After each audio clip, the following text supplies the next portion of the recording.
Charlie, good morning, and thank you so much for being with us here in this episode, in which, if we are talking about the soccer business from the U.S. perspective, everyone that I know in the industry told me, I mean, you need to talk with Charlie. Well, thank you. That's too kind of you. No, it's good. It's real. It's real. And thank you to Boris who made the connection. And Boris is the best. And here's a man that really knows the football business from the media side. He's a dear friend and incredibly competent. definitely. It's one of the top executives I met in my career. Is a great guy. Also, is a great guy. Excellent. So Charlie, basically, to frame a little bit the conversation, what we want to start with is basically with your own story, kind of, where you come from, how you got involved into soccer, and then we'll try to flow through the last 30 something years of soccer in the US and how that intertwines with, the business that we know it in Europe. Sure. No, I'm more than happy. I mean, I can tell you my whole life in about 2-3 minutes, which I guess is kind of sad, but came from a working class family. Parents came from Italy. They actually met here from the same hometown. There's a little province of Calabria in America called Brooklyn in New York. And we, normal kids grew up loving American sports, but also loving football, our soccer. And, typical immigrant communities that we grew up in and were around and actually played for a German soccer team. And we had all these Italian kids playing for a German soccer team. And the guy who was running the club was Rudy Burkhardt. So they used to call it Rudy's Italian Army, our little team. But played for Elizabeth Sport Club that the senior team won two U.S. Open Cups. So we were sort of steeped in it. And it was a very successful club and done in the club system of, this is before there was youth soccer. So it was done in the system of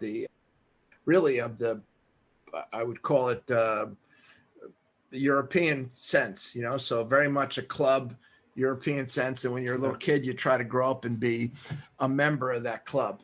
Along came the Cosmos and North American Soccer League. And I had some tryouts in the North American Soccer League. I played at university at Princeton, where I was an All-American. And I only get to say it in moments like this because no one remembers or cares. And then I played a little bit in the American Soccer League for a year. I coached with Bob Bradley. We went back to Princeton. Bob was the head coach. I was his assistant. As he reminds me, he was the boss. I was the number 2. Did that for 3 years, went to law school down the road at Rutgers, and stayed involved with football, soccer after the North American Soccer League collapsed in 83. Right. I graduated in 81. And so the league was really done by 82. And so there was no league. And I helped with the youth and amateur soccer associations in New Jersey. The amateurs were more, I guess we call it adult soccer now, were more the ethnic groups. My father and his friends and other ethnic groups. In those days, it was Spanish and from Spain and Germany, England, Italy, it was more the Europeans, Scots. Connecting with the roots, right? Exactly. And that was really our identity, was football was our identity, made us different from other people, but made from typical Americans you would see in the 60s and 70s, right? But it brought us together, the immigrants sort of together, and the kids of the immigrants.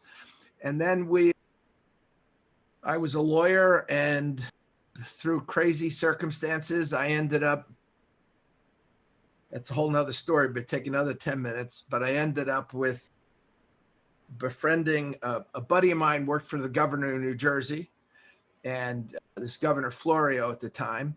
And he was in Governor Florio's cabinet, and we were lawyers together.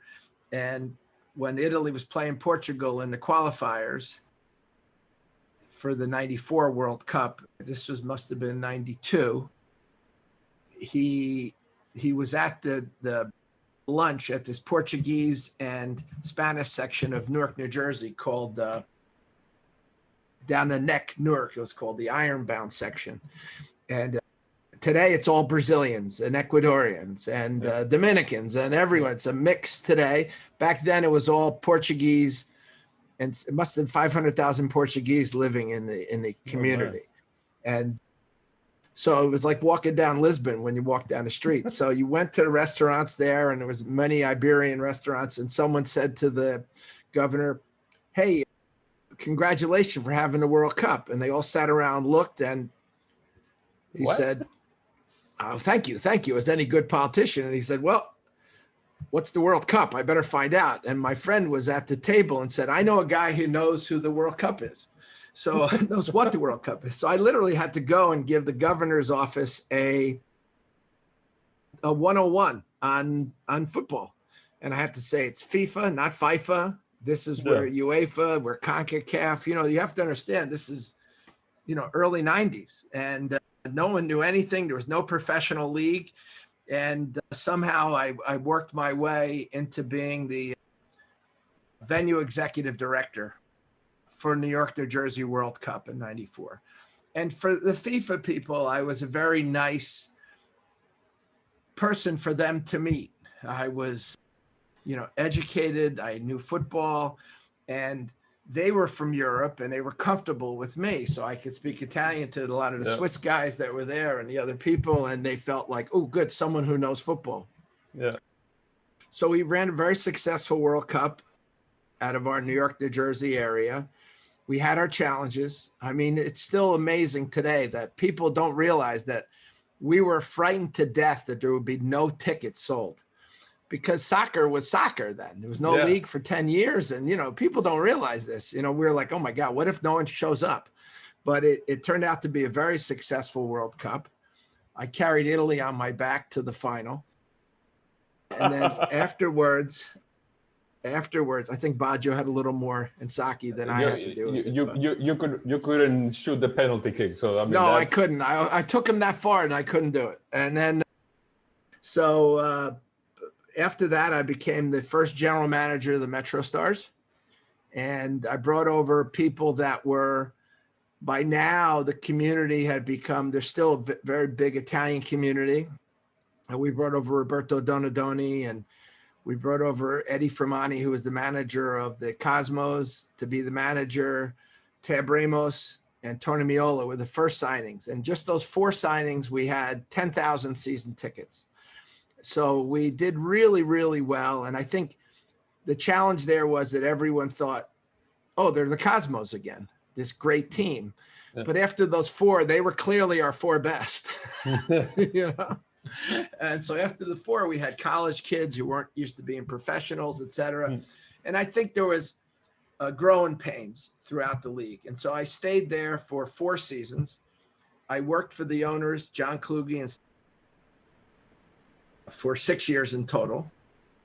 Then I went and I started my own company called ChampionsWorld, which was the first company to bring the tours to play big teams against big club teams, you know. And our first game was Real Madrid against Roma, and yeah, not bad. And you know, Capello was the manager of Roma, and Del Bosque was the manager of Real Madrid. Right. And they had on their teams. This is right before pre-Beckham, but it was Zidane, Figo, Roberto Carlos. On Roma was Batistuta, Totti, Cafu. You know, this was not a little teams. And no one had ever been successful in bringing club teams over, like to fill Giant Stadium. Sure, the Cosmos did it on their own or when they played somebody, but not for international games. And we took a shot at it. We did it with Kofi Annan. We did it to fight AIDS, and we raised $500,000. It's funny, I look back on it now. We actually only made $23,000, and we gave away $500,000 to the UN fight for AIDS. So I was very proud of that. Yeah. And we just got into the business. We did different things, you know, that I think people weren't used to doing. And we launched the ChampionsWorld Series in 2003, where we had Manchester United. You know, Manchester United's tour in those days, I remember Florentino Perez saying, "We're never going to play a big team again," because the stands were half Roma, half Real Madrid. Yeah. And he said, "I want it to be all Real Madrid." Yeah. And I said, "I understand what you want, Prezi, because you're a Prezi, still Prezi, you know? And a man I admire and respect." And I said, "But, I think that the cream will rise, and the big clubs, it's more exciting for people to see you play Roma and Manchester United and Barcelona than it is to play against a local team." And so a lot of managers agreed with me: Sir Alex Ferguson, Carlo Ancelotti, Jose Mourinho, to name like three that were really liked the idea of playing competitive games in preseason. And in fact, Sir Alex Ferguson said he learned from Jose Mourinho, because Jose Mourinho won the league the first 2 years with Chelsea. And Sir Alex said that the difference was that he started really strong in those years. Yep. And maybe the pre-seasons were looked before that as sort of just marketing campaigns, right? But they started, and Sir Alex and Jose and Carl took it very seriously. And, this all goes back to that Real Madrid Roma in 2002 that I remember, August 8th, 2002. It sticks in my head that someone said, "Yeah, but this is just a friendly game." And I remember Capello saying, "Well, let me ask you this. With these guys behind us at the table, and you put 75,000 people in the building, you think this is a friendly game? You think they don't want to win?" And Del Bosque said, "Absolutely, same thing," right? And so that's when it caught my imagination. I said, we can recreate this, because none of these guys want to fail, in front of the fans. And so it was very successful.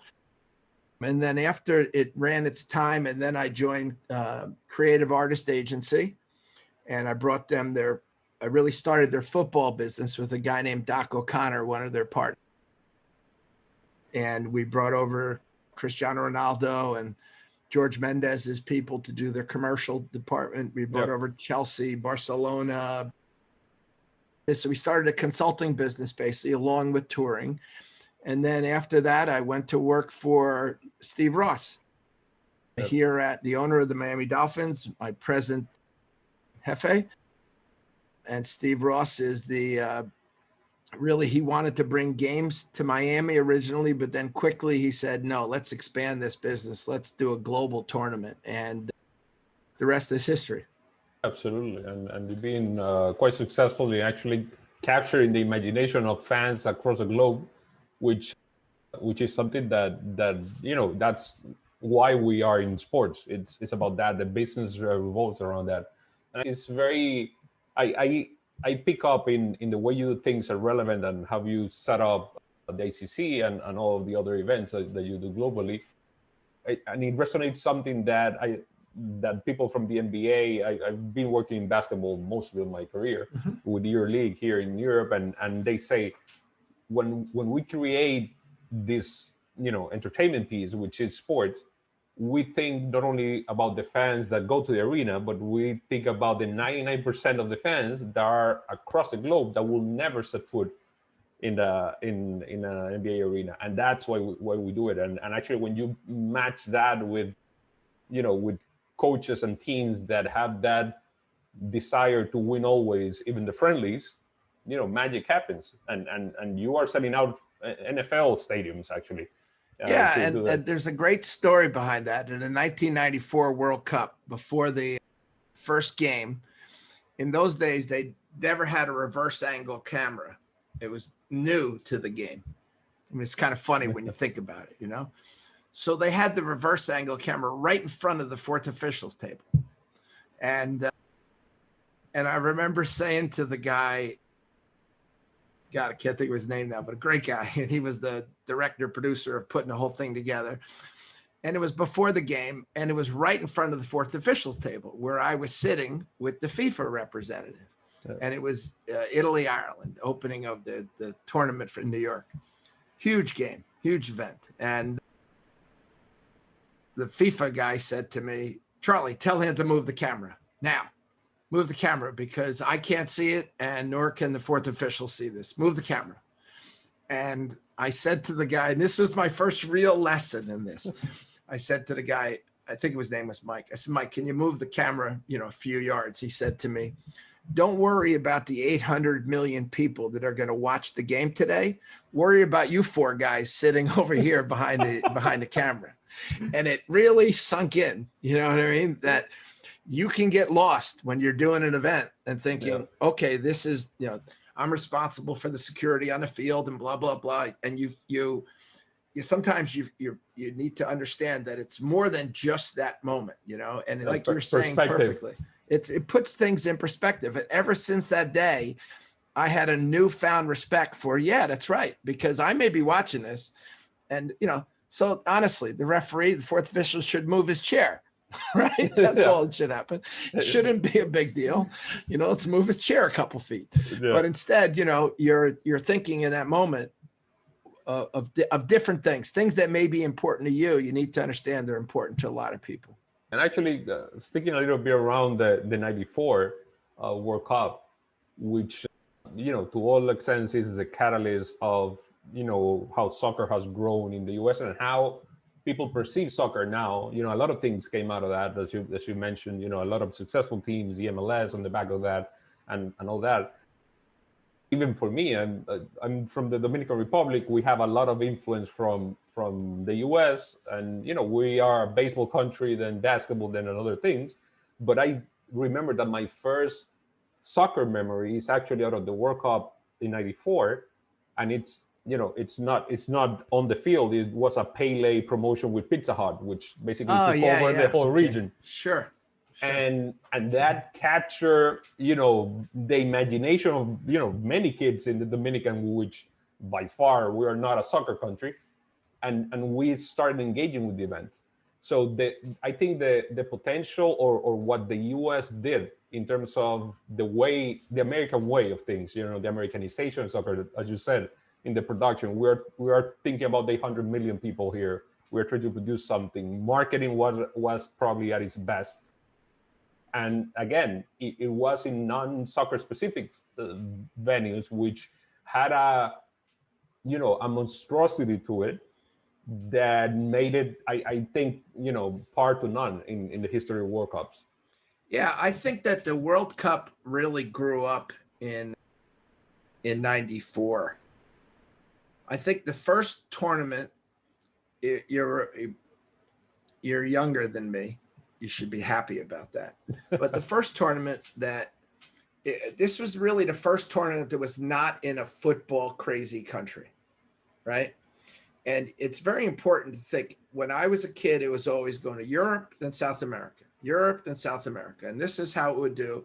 And the Intercontinental Cup was played, and it was between the club champions of Europe versus the club champions of South America. And this is where football was. And in '86, the tournament was supposed to go to Colombia, but they had an earthquake. And they moved it to Mexico. And to be fair to them, they did an amazing job, but it was a football tournament. It wasn't really more than that. And it was a huge football tournament, but it was a football tournament in a football country, right? Then '90 went to Italy, and it was the first time they started doing marketing things, models walking around the stadium and, all'italiana, say. And this is something that it was the first time it was done with a little bit of flair, a little bit of the idea. And it was really more built around the idea of fashion and culture and food. And that was great, right? But America was truly a marketing, this was going to be a showcase for the game. And FIFA, I think, has since that time has actually done that, has made it a showcase when they can, in a country, a huge country that had no soccer heritage. Let's be honest. I mean, yes, we actually did great in the '34 World Cup. People don't realize that. We beat England in 1950. So we have a little history, but it was ethnic. And somehow it became a foreign sport. You're a baseball fan. I remember talking to a cousin of Albert Pujols, by the way, and they were talking about, how important, baseball is in Dominican Republic. And I get that. Right. And we didn't have anything like that for soccer in America. It really wasn't. And when I grew up, this is how old I am, the big sports were boxing, horse racing, and baseball. That's it. And not in that order. Baseball, baseball, baseball, then horse racing, then boxing, maybe, right? NBA didn't exist really before Larry Bird and Magic Johnson. Exactly. I was born in 59. American football didn't become big till 69 with Joe Willie Namath, so people, in this, it's almost inconceivable to think of the US that doesn't have the NFL and college, huge, huge. In fact, college football was much bigger than the NFL and all the other sports. So, it has evolved over time. And the World Cup really, I think, took its big step in 94, where it was no longer promoted to just soccer fans and soccer country, but they're saying we need to do something completely to convince these people to become soccer fans. I remember Stern, the commissioner of the NBA, the late David Stern, right? Where I remember seeing him at a conference, and he said, they were saying, who's your big competition and this and that. And he said, there's only one competition for us. And this is years ago, maybe 15, 20 years ago. He said, there's only one competition. It's soccer. And that's who we're fighting for global, dominance or whatever you want to say for those fans. So I think the 94 World Cup, you hit it on the head. It was really a big turning point. Oh, it was. And actually, if you look at, from the general perspective into world sports, 94 happens 2 years after the Barcelona Olympics, which was a game changer in the Olympic movement as well. Sure was. That's when basketball started going global. Dream Team, Barcelona, everyone kind of got hooked to it, and the rest is history. And actually, I think that's a style of productization or packaging sports and entertainment that actually is something that has been proven across decades that works in terms of looking at it from the entertainment value of it. And actually, that's the big leap that soccer is having within the US, but actually globally. And actually, in comparing styles, you know this better than anyone. We always, from the European perspective, get into the conflict of, who kind of manages better, or what is the most important thing to manage when you're managing sport. Is looking at it from an enterprise perspective like the Americans, or it's, the greedy sports at the core, which, in the end, the bottom line dictates, much of what you can do anyhow. What's your take into that duality in terms of the European versus the American management style in sports? That is a fascinating question, and I think that, in America, the big difference is, and you hit on it with the Olympics, right? Don't forget, the Olympics would always go from America to a couple countries, then to America, then back to America, back to America. Well, I had a dear friend, Giorgio Canaglia, that played for the Cosmos. Passed away now. He was my radio partner, and we used to coach my daughter's teams together. It was so funny. And he used to say to me, I said, what do you think it is, Giorgio? And he'd say to me, it's the money, you moron. He'd say to me like that. And I know we would laugh. And, it really is. From an American perspective, they say it as, you shouldn't be ashamed to make money. And this is something that is really, there is a vision. It's still prevalent today in Germany, and you see it, where the clubs will say, this belongs to us, 50+1. And, they throw tennis balls on the field when it's more than 75 euros the game. This is crazy. How could you not care about us, the fan? And I think that, the American mentality is completely different. Someone said to me one time, he worked for a big television company. I won't say which one. He says, one thing's funny about the NFL owners. They make no mistake about it. The only thing they care about is money for themselves. And yes, they care about the fans, the experience, this and that. But ultimately, they want to do the best financial deal that they could do for them and their partners. And it's not seen as a dirty word, Yeah.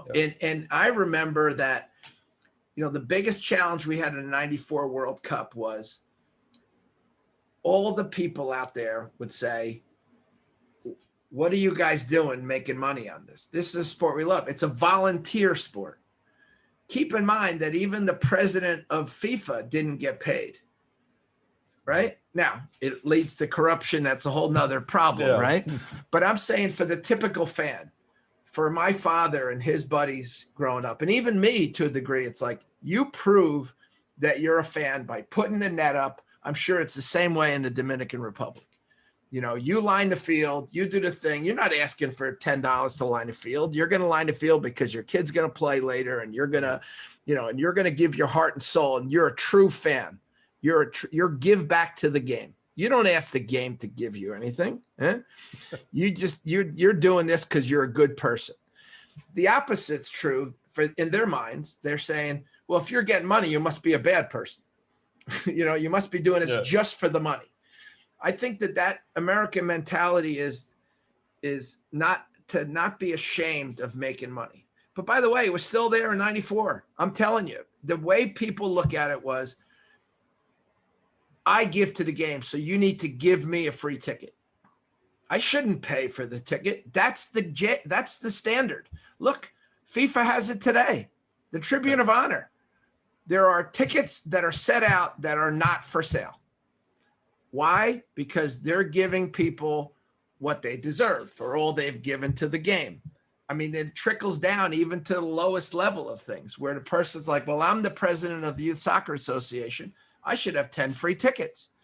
And we had to break them of that, to basically say, in order for us to pay for this, in order for us to create a league afterwards, in order for us to leave a legacy, everyone's got to pay, and it shouldn't be ashamed to do that. And I think that's the real difference. I'm not saying good or bad. I'm saying that I think that's still prevalent in a lot of what you see in Europe. And, the bad part of that is that, you're reliant on really wealthy patrons to keep you alive, right? And that works for a while, but now you see even in Europe, they're having troubles after the pandemic. It's a challenge, right? So, Europe's changed already. Europe's become very Americanized when it comes to the ownership in Europe. When it comes to how they market the game, they are absolutely every bit as advanced, if not more advanced than Americans. But back in 94, you go back even a little before that, Franz Beckenbauer, Giorgio Canaglia, Pele made more here playing for the Cosmos than they could make playing for Bayern Munich or Lazio. I mean, that's how it was. We're going to pay you this money and you're going to perform for us. That's the American way. I'm not saying good or bad, but you bring up a great distinction. And you still see it today. Like I said, they feel like, well, look at the Super League thing. Look at the Super League. It wasn't killed because it was a bad idea. It never even got to the point where you debated if it was a good idea or a bad idea. It got killed because it was a bunch of greedy Americans that were behind it. The framing in telling the story wasn't right. Yeah. Correct.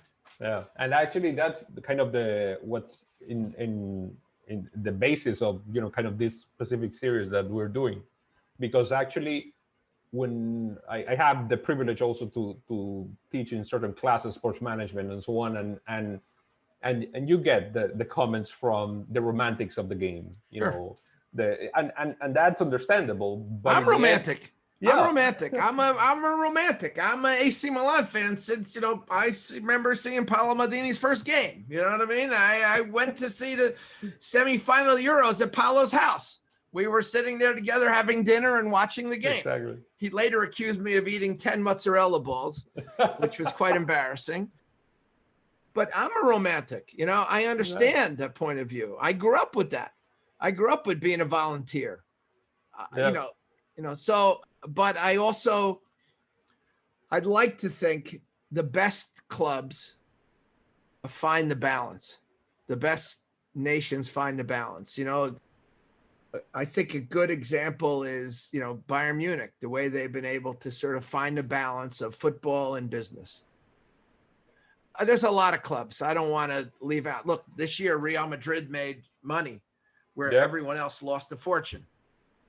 Okay, they broke even. They had to sell players and this and that, but they were trying to keep it a business, right? Exactly. Keep the business alive, but it's still a football club. At its core, when you talk to all those guys, it's still about, when you talk to President Perez or Karl-Heinz Rummenigge, it's still about how we do this year.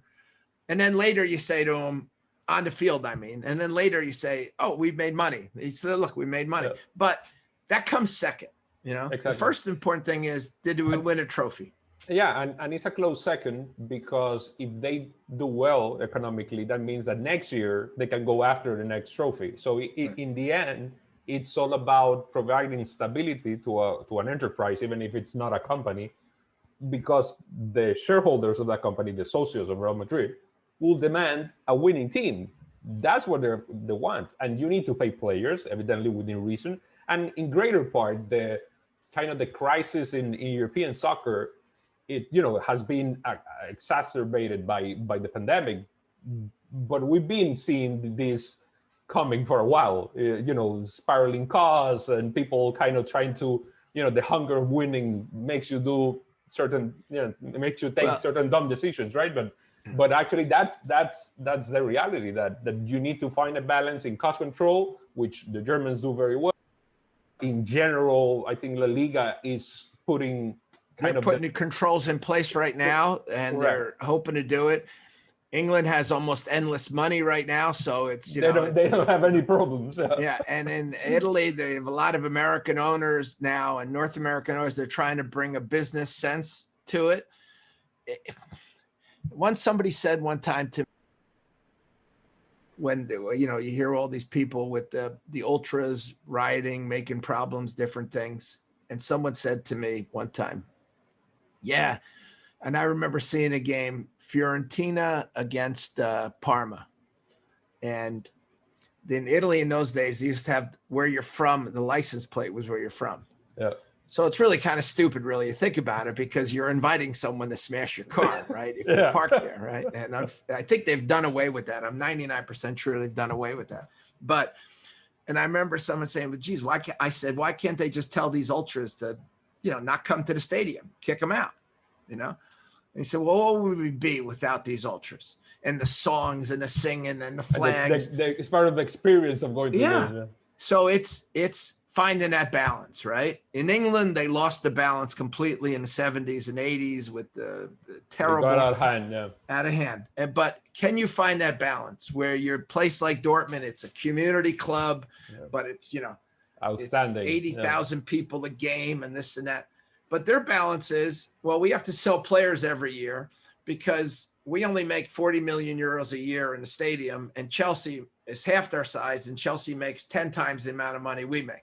Right. So how do you find the balance? And it's not easy. And look, financial fair play came into it. Some would argue to make UEFA would argue to make the game more stable. And then I say that there's always unintended consequences that people don't think about. And the unintended consequences was all it did is make the big clubs big and the small clubs small. You could never do what Barcelona did if financial fair play. Don't forget, Barcelona didn't win their first Champions League till 92. Yep. Okay. And if financial fair play was in place then, the top 20 teams, 16 would be Italian, in those days, right? But what happens? Financial fair play comes into effect in 2010, really 2008, 9, 10, around that time.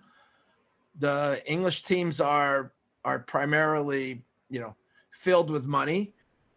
And you look, a a few big teams in Spain and two big teams in Spain, one in Germany, one in France, you know, down the road yet, right? It's still coming along at this moment. They're big, so they can spend what they make. And you even have, now you have the two biggest clubs in the world financially are PSG and Man City, right? And so it's hard. I know that it was really well intended. When I talked to my friends at UEFA that helped implement financial fair play, they're like, look, the world is healthier now. Most teams are still in business. And I said, well, okay, but one of the unintended consequences is that the same teams win every year now. Yeah. Right. And so it's very keen to even to politics. It's a governance issue in reality, because when you see the construct of the European Union, when they put measures for everyone, you know, not all economies are the same. So exactly. And they don't even do the accounting the same. Yeah, correctly. I mean, the taxes aren't the same. Right. So nothing's the same, and they say, but we're going to treat you all the same. It's like it's truly a challenge, huh? I'm being nice when I say that. Huh? No, definitely. I mean, I used to say also when I worked full time at the Year League that if there's a job that I don't want in the industry, is to be the head of one of those organizations. Yeah. I mean, I rather run for office, you know, and let the people have a say than actually doing that. Yeah, no, it is. Yeah, look, I mean, you're absolutely right. It's a political job, but you need to be a businessman or a business person. I won't say man anymore, right? But you need to be a really astute business person to find a solution. And it's a solution across different languages, different borders, different taxes, as you said so perfectly. And you're trying to come up with one solution for everyone. Again, you'll never hit, and you will always miss. That's no. That's and certain. Look, now with the whole Super League debacle, problem, whatever you want to call it, or issues around it, you know, now the head of the ECA is, you know, a team owned by, you know, Nasser, who's a friend of mine, a good man, you know, but he literally is the head of the European Club Association. And the team that owns him is not even European. The people that own him aren't even European. And by the way, it's a state outside of Europe, you know? And so the same thing for Man City. And it's, again, I'm not saying this is wrong. I'm not saying it's wrong. I'm saying it creates at least the appearance of like, how is this going to solve things? Right. Yeah. And so, you know, I mean, I don't, you said it perfectly. I don't wish this upon anyone to do that. I certainly don't want to do it. No, definitely. And I think that, you know, after the PR battle and the public opinion battle, the court of public opinion battle, I think that the problems persist. Absolutely. And sooner or later, we need to come into that realization that the model needs changing. Probably needs, you know, tweaking, but I did read that approach of the Super League as an opening to having a debate, not as a, you know, one size fits all, which, you know, that's kind of the challenge right now to find a way to back to the table, right? Which is very, very difficult after you burn certain bridges that were burned. But you know, that's kind of the thing. Charlie, in closing, I want to get your take now, basically on the next decade of U.S. soccer, now having the 26 World Cup coming back.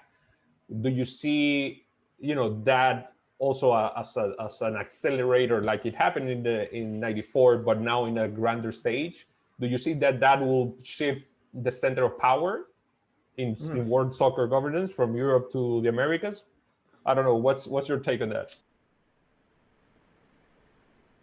Well, you've asked some good questions here. I want to sit in your class when you teach the class.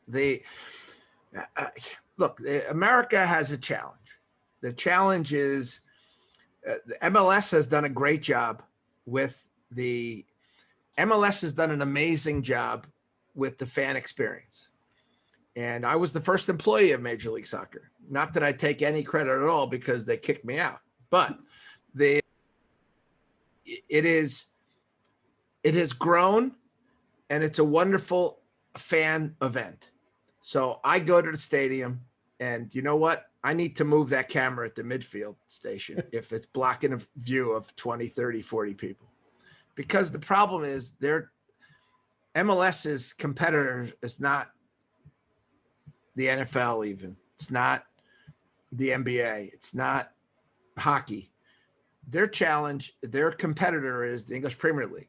Yep. La Liga, Serie A, Bundesliga, Champions League. You know, that's their competitor. Because at the end of the day, the way to make real money is through TV.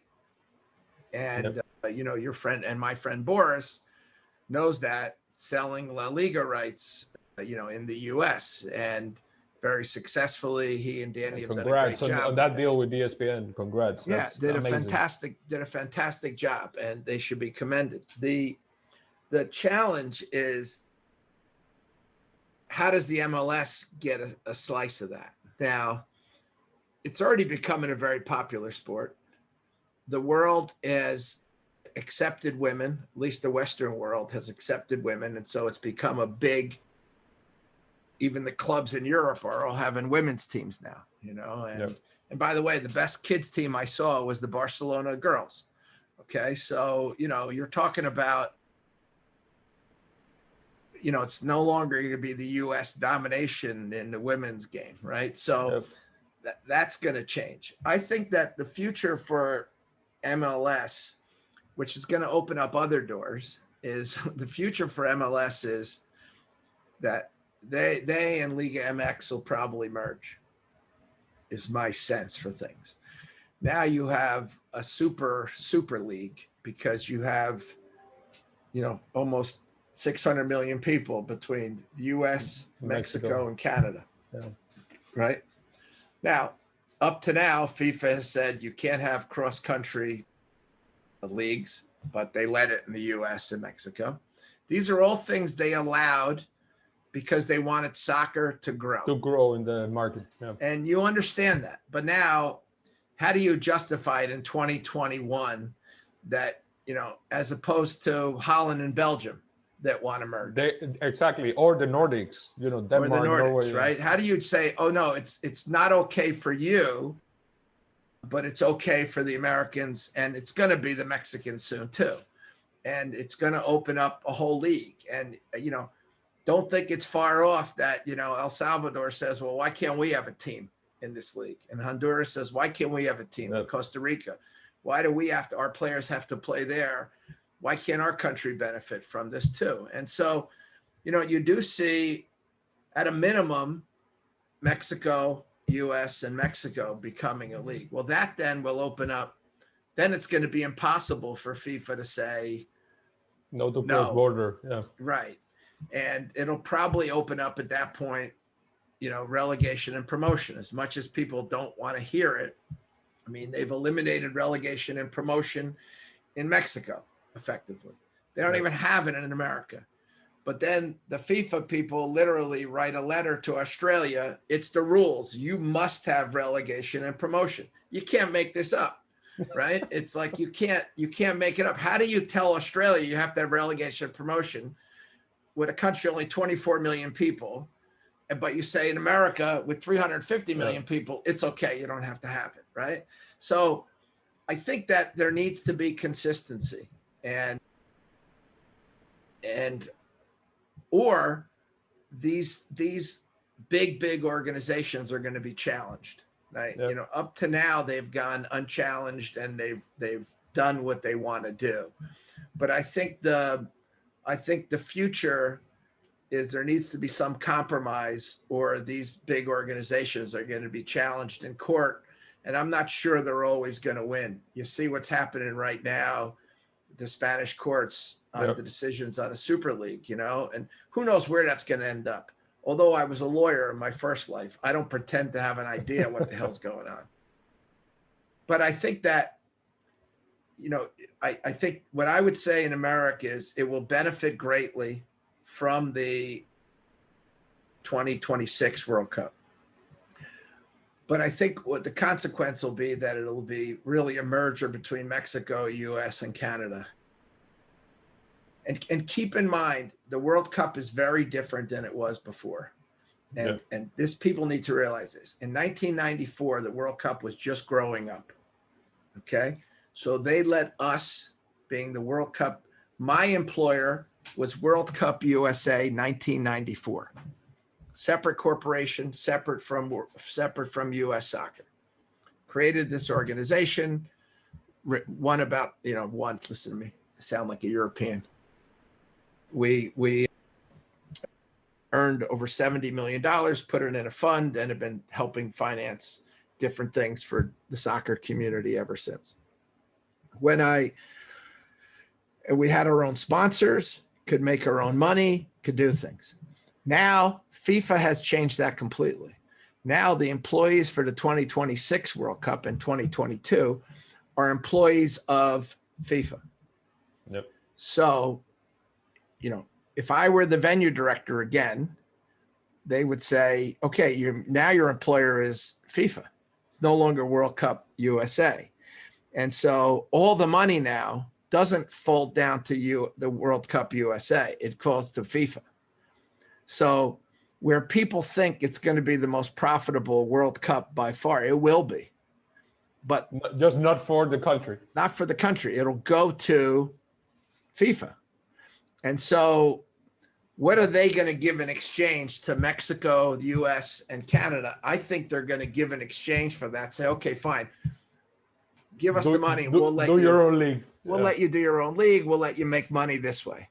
And, the reality is that the kids on the street don't make these decisions. We don't make these decisions. Yeah. Owners make these decisions, and big bureaucrats make these decisions. So I think the future is there's going to be a merger, probably be relegation and promotion at some point, but not right away. They'll make a lot of money first, and then they'll figure it out. A lot of stability and stable revenue. What did Giorgio say to me? It's the money, you moron. That's what he'd say to me. So absolutely. Charlie, this has been a pleasure and actually too short. We definitely need to repeat it. I'm truly honored that you took the time to share your life journey and your insight into the industry with me and the rest of the audience, and definitely we'll look forward to speaking again with you. I would love to. Anytime. It was really, really a pleasure. Thank you. Excellent. Stay safe and best of luck with everything. You too, my friend. Ciao, ciao. Hey. This episode is brought to you, as always, by The Connect. The Connect is Raida Luis Baez. Follow the Intersection Podcast in your favorite podcasting platform. Leave us a review and share it with a friend. This will really help us be found by more of you interested in the topics of sports marketing and deal making. Until the next one.